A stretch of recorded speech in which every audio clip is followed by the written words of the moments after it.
Hello and welcome to ControllersTech. This is the 9th video in the STM32 USB series. In the previous video, we started working with the STM32 USB in host mode. We saw how to configure the USB in the mass storage class, where the STM32 was able to read data from a configuration file available on the USB device, and then apply that configuration to the peripherals. Today, we will see how to use the HID host class. The HID class is used for interfacing human interface devices, such as a keyboard, mouse, gamepad, or any other similar device. By default, the STM32 USB HID class supports keyboard and mouse, so we will see how to interface both of them. We will read the data from the keyboard and the mouse separately, and then display that data on the serial monitor. We will also see how to use a wireless keyboard and a wireless mouse, and what configuration changes are needed in order to support those. I am going to create a new project for this video. So open STM32CubeMX and go to the board selection. I am using the Nucleo L496 board for this host series. Let me first clear the default pinout. Now we will start with the clock configuration. I am using the internal 16 MHz RC oscillator, and using the PLL, we will run the system at the maximum possible clock speed of 80 MHz. Alright, now go back to the pin configuration. In the System Core section, go to Sys, and enable Serial Wire Debug. Now go to the Connectivity section. Here we will first enable the low power UART 1 for serial logging. Let's configure its parameters first. Set the baud rate to 115200, word length to 8 bits, parity to none, and stop bits to 1. By default, CubeMX assigns pins PC0 and PC1 for the low power UART 1. However, if we check the schematic of the Nucleo L496, we can see that pins PG7 and PG8 are the ones actually connected to the SD-Link TX and RX lines. So we need to configure PG7 and PG8 as the UART TX and RX pins, so that we can directly route the data through the virtual COM port of the SD-Link. Now we will configure the USB power pin to supply power to the USB device. As I mentioned in the previous video, the USB power switch enable pin is PG6, which is connected to the enable pin of the USB power IC on the board. We need to configure this pin as an output and set it high by default. We will do that in a moment. Now, in the USB OTG FS section, enable the host-only mode to use the USB in host mode. Also enable VBUS sensing. You will notice that pin PA9 is now configured as the USB OTG VBUS pin, and this is exactly the VBUS pin as per the schematic as well. I have already explained these things in detail in the previous video, so if you are not familiar with them, please watch that video first. Alright, now go to the GPIO configuration, and set pin PG6 to high, so that the USB power IC is enabled by default. Next, go to middleware and open the USB host section. Here, set the USB class to Human Interface Device Host class, which is HID. We can leave all the remaining parameters at their default values. Since we are not using FreeRTOS in this project, the Use OS section is disabled by default. You will notice a warning in the platform settings. This warning appears because we have not configured the VBUS pin inside the USB host middleware settings. However, we can safely ignore it, because we have already configured pin PA9 as the VBUS sensing pin in the USB settings. Now go to the Clock Configuration tab. You will see an error, and that is because the USB peripheral is not receiving the required 48 MHz clock. We can fix this by adjusting the PLL multipliers and dividers to provide 48 MHz to the USB peripheral. However, for this particular board, I will instead use the internal 48 MHz RC oscillator to supply this clock. Alright, now go to the Project Manager tab. Provide a name for the project, make sure the toolchain is set to STM32CubeIDE, and click Generate Code. It will show a warning about the platform settings, but as I mentioned, we are already using the VBUS sensing pin, so we do not need to configure a separate pin for it. We can ignore this warning and proceed to generate the project. Now we will import this project into STM32CubeIDE. The project has been imported, and here we have the main file. Inside the infinite loop of the main function, you will notice that the function MX USB host process is being called. If this function is not present in your generated project, make sure you add it manually. This function must be called continuously inside the infinite loop without interruption, otherwise USB devices will not be detected by the STM32. This function is defined in the USB host.c file, and it internally calls USB host process, which will eventually call USB host user process. This is where we can write our own code based on the different states of the USB host. Before we start interfacing the keyboard or mouse, let's first test if everything is working correctly so far. Inside user process function, we will print some log messages to indicate which state is being triggered.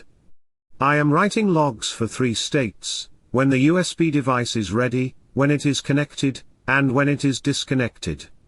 Now, to route the printf output through the low-power UART, we need to define a custom write function inside the main file. This function will redirect all printf data through low-power UART 1. Since this peripheral is connected to the SD-Link virtual COM port, we can directly view the logs through the SD-Link USB cable itself without needing any external hardware. Alright, let's test this much first. I will build the project, there are no errors, so flash it to the board. Now let's open the serial console to view the logs. You will see the virtual COM device listed here. Make sure you configure the serial port with the same settings we used for the UART peripheral in CubeMX.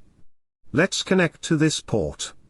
I will now plug the wired keyboard into the USB port to see if it is detected. As you can see, the device connected and device ready logs are printed on the serial console. This confirms that the STM32 USB host is successfully detecting the keyboard. If I remove the keyboard, the device disconnected log is printed. I can plug it back in, and it will return to the ready state again. We do not need to restart the STM32 to detect the device again. The keyboard is being detected successfully. We can also enable the USB debugging logs to view more details about the device, and also about what is happening inside the USB layer. To do that, we need to set the debug level to 3. You can either set it directly in the USB host configuration header file, or you can do it from STM32CubeMX. Just go to the USB host section under middleware, and set the debug level to 3. This means all internal USB messages and logs will be printed to the serial console. Since the USB stack also uses printf to print these logs, and we have already defined the custom write function to route printf data through the UART, we do not need to do anything extra to view these logs. Alright, let's open the serial console. I will disconnect the device and connect it again. You can see that a large number of logs appear this time, and they are generated by the USB stack itself. Note that this is a generic keyboard device, and also see that towards the end of the logs, it says keyboard device found, which means the USB host has successfully identified this as a keyboard device. Once it is identified as a keyboard, the host knows exactly how to decode the data transmitted by the device. Now we will see how to fetch the actual data transmitted by the keyboard. Go to middleware, then STM32 USB host library, then HID class, and open the USB host HID header file. Inside this file, you will find a callback function called USB host HID event callback. This callback is triggered every time the HID device sends data. We will write our code inside this callback, and hence define it in the main file. Inside this callback, we will first check if the connected device is actually a keyboard using the function getDeviceType. If it is, we will declare a variable key, to store the received character. Also define a pointer to the KeyBarInfoTypeDef structure. Then we will call the function getKeyboardInfo to fetch the HID data from the keyboard device, and assign it to KeyboardInfoPointer.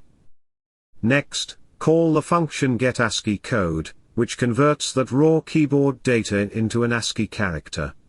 Finally, we will print this character on the serial console. The data transmitted by the HID keyboard is in the form of key codes, not characters directly. We saw this in the USB HID device class video as well, where the device sends a specific code for each key press. The function getASCII code decodes these key codes and converts them into readable ASCII characters. Let's build the project. There is an error, and that is because I have not included the USB Host HID header file. Let me include it now. Alright, let's build it again. This time there are no errors, so let's flash it to the board. Open the serial console. The keyboard is already connected, so you can see the USB initialization logs being generated. Now I will start pressing keys. You can see the characters are being printed on the serial console, but after every key press, there is an empty entry as well. This happens because when a key is released, the HID device sends another report with empty data to indicate that the key has been released. If we do not want to print those empty entries, we can simply add a condition to skip printing when the character is a null character. Let's flash the project again, and test it. Now only a single character is printed each time I press a key. The keyboard is working well. We are successfully fetching the keyboard data using the STM32 USB HID host class, and printing it on the serial console. You can see that the shift key is working correctly, and the number pad works fine as well. Now we will test the mouse. To write the mouse code, we just need to add another if condition inside the event callback. This condition will be triggered when the data is transmitted by a mouse device, which we check using the function getDeviceType, and comparing the result with HID mouse. Inside this condition, we will define another pointer to the MouseInfoTypeDef structure. Then we will call the function getMouseInfo, to fetch the HID data from the mouse device and assign it to MouseInfo. Next, we will store the various data from the MouseInfo structure into our own local variables. So here I am storing the X and Y axis values into xval and yval variables, and the 3 button states into B0, B1, and B2. The X and Y data transmitted by the mouse ranges from 0 to 255. However, if we want to interpret this as a positive or negative movement along the X and Y axis, we need to perform a small calculation. If X value is greater than 127, we subtract 255 from it, and we do the same for Y value. This converts the raw unsigned values into signed movement values, so movement in one direction appears as a positive number, and movement in the opposite direction appears as a negative number. Now that the data is ready, we will print it on the serial console, including the X-axis value, Y-axis value, and the states of all 3 buttons. Let's build the project. There are no errors, so let's flash it to the board. I will open the serial console. Right now the keyboard is still connected. I will disconnect the keyboard and connect the wired mouse instead. As soon as I do that, you can see in the logs that it says mouse device found, which means the USB host has successfully identified the connected device as a mouse. Now let's try moving the mouse. The data seems to be lagging in this serial console application. Let me switch to a terminal instead. I will first check which virtual COM port is being detected by the computer. Alright, I have identified the correct port. Now I will use the screen command on Mac to open the port at a baud rate of 115200. Here you can see the data is printing in real time. However, the data is not correct. The X-axis movement is printing under the Y field, and when I click the buttons, those values are appearing under the X field. So why is this happening? To identify the issue, we will first print the entire raw data transmitted by the mouse. I will use a small piece of code that prints all 8 bytes of the raw mouse buffer. Let's build, flash, and observe what we get. Alright, I will start moving the mouse now. You can see the movement data is appearing in the raw bytes. Now, in a standard mouse HID report, the X data is expected to be at the 2nd byte position of the buffer. However, in this case, it is actually showing up at the 3rd byte position. The first byte, where the button data is normally expected, is always filled with 0x01. This first byte is likely a report ID or some device-specific HID code. Regardless of what it represents, the important thing is that we need to skip this byte. This means the button data has shifted to the 2nd byte, the X-axis data has shifted to the 3rd byte, and the Y-axis data has shifted to the 4th byte. To fix this, we need to open the USB Host HID mouse.c file inside the USB Host library. Inside this file, you will find a function called HID mouse decode. This function is responsible for decoding the raw mouse data, and storing it into the mouse info structure. It does this using property structures, prop_b1, prop_b2, prop_b3 for the 3 buttons, prop_x for the X-axis, and prop_y for the Y-axis.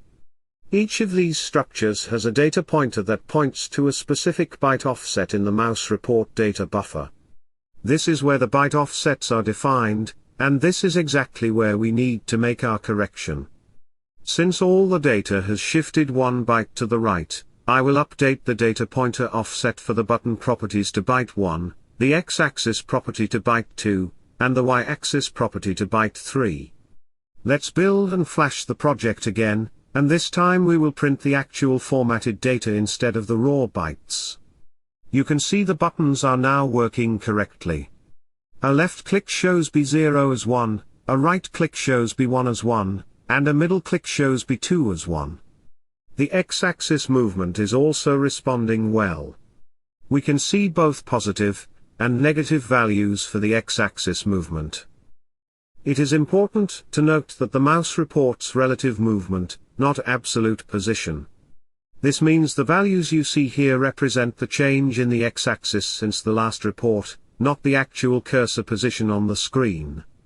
The X-axis is responding fine, but the Y-axis is still not working correctly. Let me print the raw data again to investigate further. I will uncomment that section and flash the project again. Right now our offsets are set so that button data comes from byte 1, X data from byte 2, and Y data from byte 3. But after observing the raw output again, we can see that while the X data at byte 2 is correct, the byte immediately after it does not match the Y movement. The actual Y data is appearing at byte 4. This behavior can vary depending on the mouse you are using. So if something is not working correctly with your mouse, you should print the raw buffer data and investigate which byte position each value is actually coming from, and then adjust the offsets accordingly. So we need to go back to USB Host HID mouse.c file, and update the data pointer offset for prop Y from byte 3 to byte 4. Let's comment out the raw data printing again, build, and flash the project. Alright, now the X-axis is responding correctly and the Y-axis is also working well.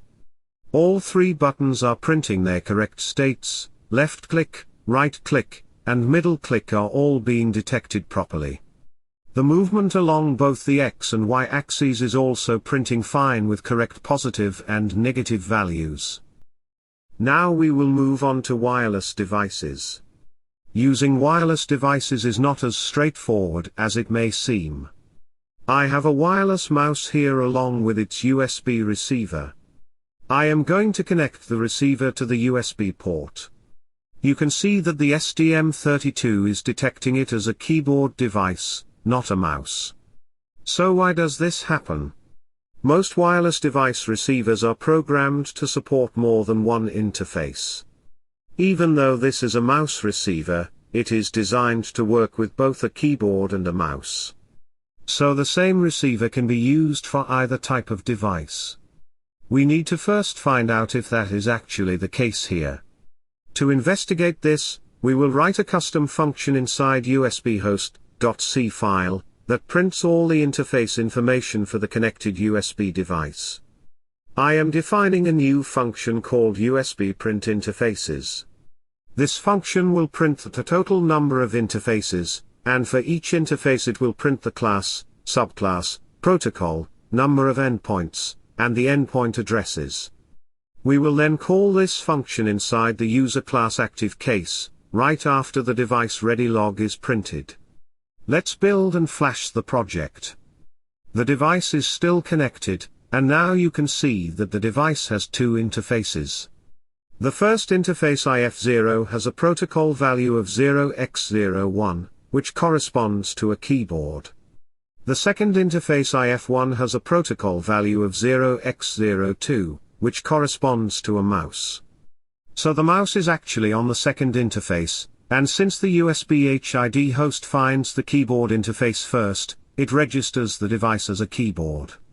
To understand why this happens, open the USB host HIDC file inside the USB host library. Inside this file, you will find a function called USB host HID interface in it. This function is responsible for initializing the interface of the connected HID device. This function calls another function, findInterface, to search for a matching interface. If a valid interface is found, it then calls USB host selectInterface to select it. The last parameter passed to the findInterface function is 0xFF, which instructs the function to find any available interface without filtering by protocol. Since the keyboard interface appears first, it gets selected. What we need to do is change this last parameter from 0xFF to 0x02, which is the protocol code for a mouse. This will instruct the findInterface function to look specifically for the mouse interface.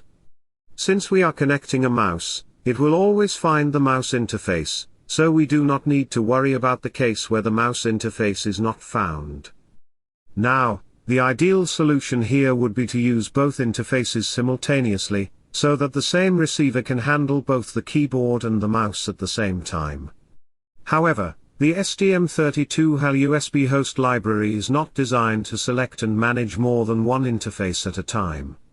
It is technically possible to implement this manually, but it would require heavily modifying the USB host library at multiple different places, which we are not covering today. That is the only change we need to make here. Let's build and flash the project again. Now you can see that the USB HID host has detected the device as a mouse. Let's test it now. I will test the buttons first. You can see the left click, right click, and middle click are all being detected correctly.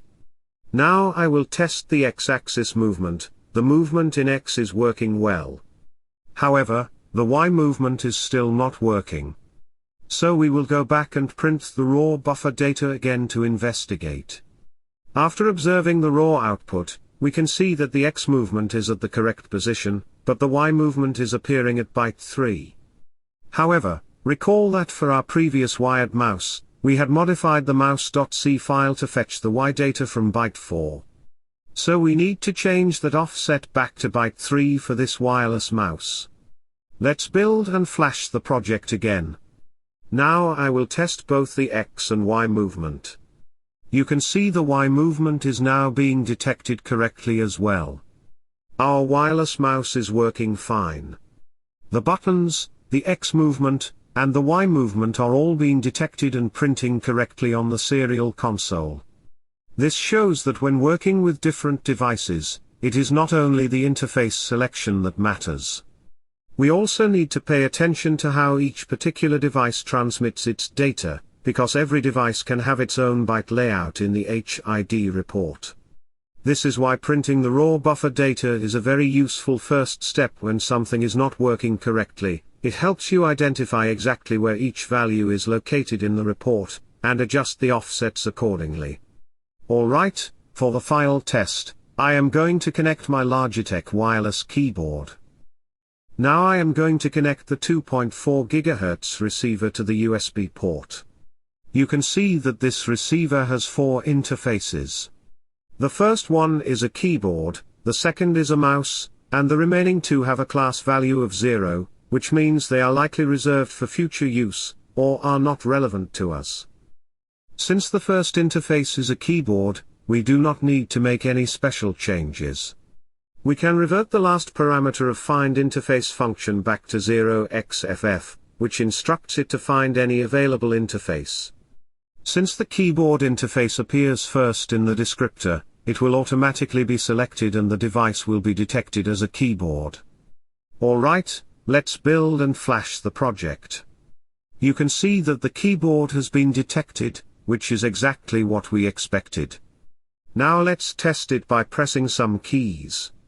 But first, I need to switch the keyboard from Bluetooth mode to the 2.4 GHz wireless receiver mode. Alright, it has been switched. Now I will start pressing keys. You can see the characters are printing correctly on the serial console. So that is how we interface a keyboard and a mouse with the STM32 using the USB Host HID class. We saw how to read key presses from a wired keyboard, and convert them into ASCII characters. We also saw how to read X and Y axis movement as well as button states from a wired mouse. We then moved on to wireless devices, and saw how a single wireless receiver can expose multiple interfaces, and how we can select a specific interface by modifying the find interface function. One important thing to note is that, the STM32 USB Host HID implementation is designed to work with only one interface at a time. Whichever interface is found first will be the one that gets selected and used. That is it for this video. I hope you now have a clear understanding of how to interface a keyboard and a mouse with the STM32 USB Host HID class, and how to handle some of the common issues that come up with different devices. You can download the complete project from the article linked in the description below. If you have any questions or doubts, feel free to leave a comment. Keep watching, and have a nice day.